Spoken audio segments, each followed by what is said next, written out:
तर महाराष्ट्र आणि गुजरातमध्ये 23 ठिकाणी ईडीने छापेमारी केली आहे। नाशिकच्या मर्कंटाईल बँकेतील खात्यांशी संबंधितही छापेमारी झाली आहे। नाशिकमधून अटक करण्यात आलेल्या सिराज मोहम्मदशी संबंधित छापे टाकण्यात आले। तर व्होट जिहादसाठी 100 कोटींहून अधिक पैशांचा वापर असा आरोप सोमय्या यांनी केला आहे।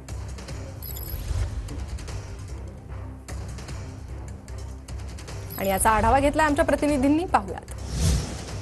मालेगावच्या नाशिक मर्चंट कोऑपरेटिव्ह बँकेतून 12 तरुणांच्या अकाउंटमधून 125 कोटी रुपयाचा घोळ झाल्याचं काही दिवसापूर्वी समोर आलं। काल किरीट सोमय्या यांनी मालेगावमध्ये धाव घेतली आणि त्या पार्श्वभूमीवरती किरीट सोमय्या यांनी काल देखील सांगितलं होतं की उद्यापासून मालेगावमध्ये या चौकशी संदर्भात धमाके होतील। जवळपास 175 बँकांमधून 175 बँका शाखांमधून या ठिकाणी पैसे विड्रॉल झाल्याचं समजतं आणि या घोटाळ्याला कुठेतरी किरीट सोमय्या यांनी ओट जिहाद नावाचा टॅगलाईन त्यांनी ट्विट केल्यानंतर मालेगावमध्ये काल दिवसभर ते थांबले होते। आपण बघू शकतो त्या पार्श्वभूमीवरती आज सकाळपासून मालेगाव शहरामध्ये ईडीची कारवाई या ठिकाणी सुरू झालेली आहे। जवळपास या ठिकाणी ज्या पद्धतीने सिराज अहमद नावाचा जो मुख्य आरोपी आहे त्या पार्श्वभूमीवरती सिराज अहमदच्या घरापासून तर बँकेपर्यंत सगळ्या ठिकाणी ईडीच्या कारवाया सुरू होतात आणि ईडीच्या टीम सकाळपासून आपण बघू शकतो कुठल्या तरी एका बाजूने हवाल्याच्या लोकांची देखील तपासणी करतायत। ज्या पद्धतीने संशयाचे धागे ज्या ठिकाणी पोहोचत असतील त्या ठिकाणी ईडीच्या लोकांच्या मार्फत चौकशी सुरू आहे। मनोज शेवळे, टीव्ही मराठी, मालेगाव।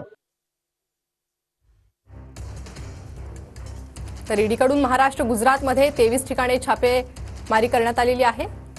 ईडीकडून महाराष्ट्र आणि गुजरात या राज्यातील त्यासोबतच नाशिकच्या मर्चंट बँकेतील खात्याशी संबंधित देखील छापे टाकण्यात आले आहेत।